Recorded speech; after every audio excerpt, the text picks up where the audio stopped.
A visita dos magos. Depois que Jesus nasceu em Belém da Judéia, nos dias do rei Herodes, magos vindo do Oriente chegaram a Jerusalém e perguntaram: Onde está o recém-nascido rei dos judeus? Vimos a sua estrela no Oriente e viemos adorá-lo.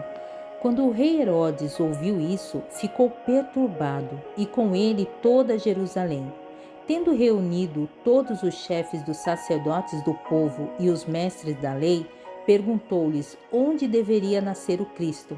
E eles responderam: Em Belém da Judéia, pois assim escreveu o profeta. Mas tu, Belém, da terra de Judá, de forma alguma és a menor em meio às principais cidades de Judá, pois de ti virá o líder que, como pastor, conduzirá a Israel, o meu povo. Então Herodes chamou os magos secretamente e informou-se com eles a respeito do tempo exato em que a estrela tinha aparecido. Enviou-os a Belém e disse: Vão informar-se com exatidão sobre o menino. Logo que o encontrarem, avisem-me, para que eu também vá adorá-lo. Depois de ouvirem o rei, eles seguiram seu caminho e a estrela que tinha visto no Oriente foi adiante deles, até que finalmente parou sobre o lugar onde estava o menino. Quando tornaram a ver a estrela, encheram-se de júbilo. Ao entrarem na casa, viram o menino com Maria, sua mãe, e prostrando-se, o adoraram. Então abriram os seus tesouros e lhe deram presentes: ouro, incenso e mirra. E tendo sido advertido em sonho para não voltarem a Herodes, retornaram à sua terra por outro caminho. Amém? A palavra traduzida por magos significa homens sábios. Refere-se a um grupo de estudiosos que estudava os astros. Seu título associa-os com a magia, mas eles provavelmente desempenhavam funções mais parecidas com as dos astrólogos. Deus lhe deu um sinal especial, uma estrela milagrosa que anunciou o nascimento do rei. A estrela levou-os a Jerusalém, onde os profetas de Deus lhe disseram que o rei nasceria em Belém. Então aqueles homens foram a Belém e lá adoraram o menino Jesus. Não sabemos quantos magos estiveram lá.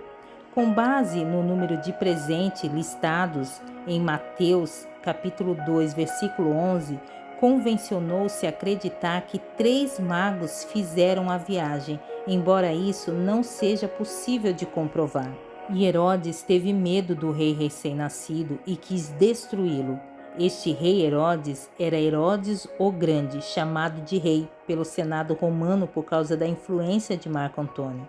Herodes era um homem cruel e astucioso e não permitia que ninguém, nem mesmo a própria família, interferisse em seu governo ou impedisse a realização de seus desejos maus.